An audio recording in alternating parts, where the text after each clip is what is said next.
Le 5 mai 2023, on apprenait le décès brutal de Michel Corde.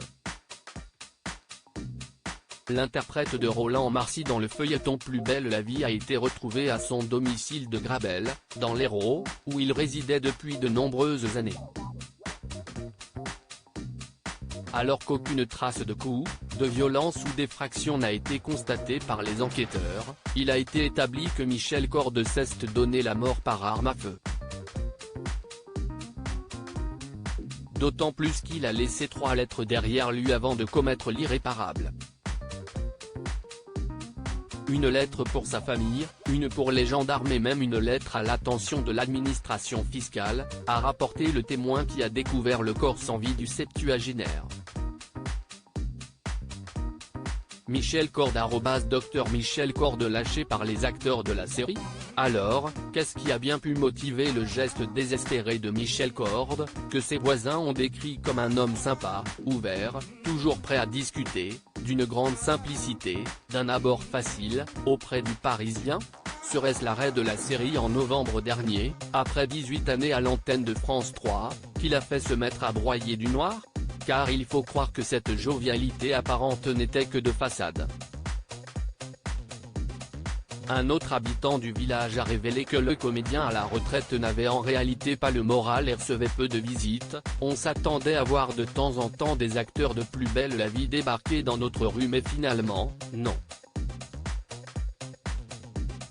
Pourtant, dès l'annonce de la triste nouvelle, ceux qui ont donné la réplique au légendaire patron du Mistral ont été nombreux à saluer la mémoire de leur ancien collègue.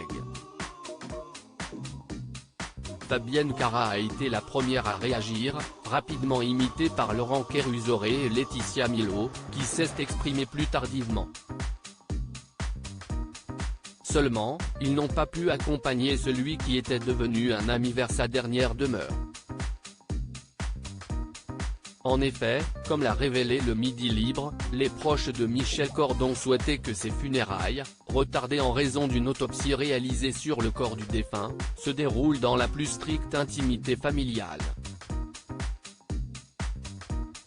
Michel Corde a été enterré le 17 mai 2023, après une cérémonie qui s'est tenue au complexe funéraire de Gramont, sans la présence des équipes de Plus belle la vie. Mais il faut croire qu'elles n'auraient pas hésité à y assister si on leur en avait donné la possibilité. On se voyait beaucoup. Laetitia Milo avait part de son émotion quelques jours après avoir appris la mort de l'acteur de 77 ans. Dans les colonnes de Téléstar, elle expliquait avoir perdu un de ses meilleurs amis. Il était le témoin de mon mariage et de nombreux moments importants dans notre vie, avec Badri et Niana, son mari et sa fille. Note de la rédaction. Des souvenirs, j'en garde des milliers.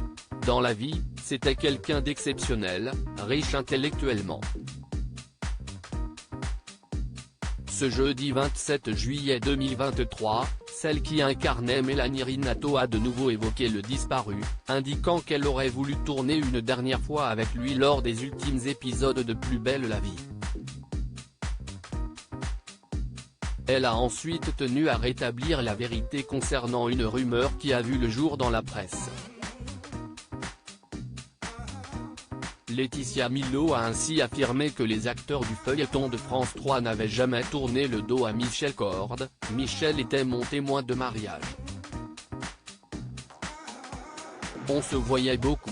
D'autres acteurs de Plus belle la vie le voyaient aussi, il n'a pas été abandonné comme certains ont pu le dire. Michel Corde et Laetitia Milo @PBLV France 3. De quoi clouer le bec aux mauvaises langues. Plus belle la vie fera son retour sur le petit écran à partir de 2024. Un hommage sera-t-il rendu à l'inoubliable Roland Marcy?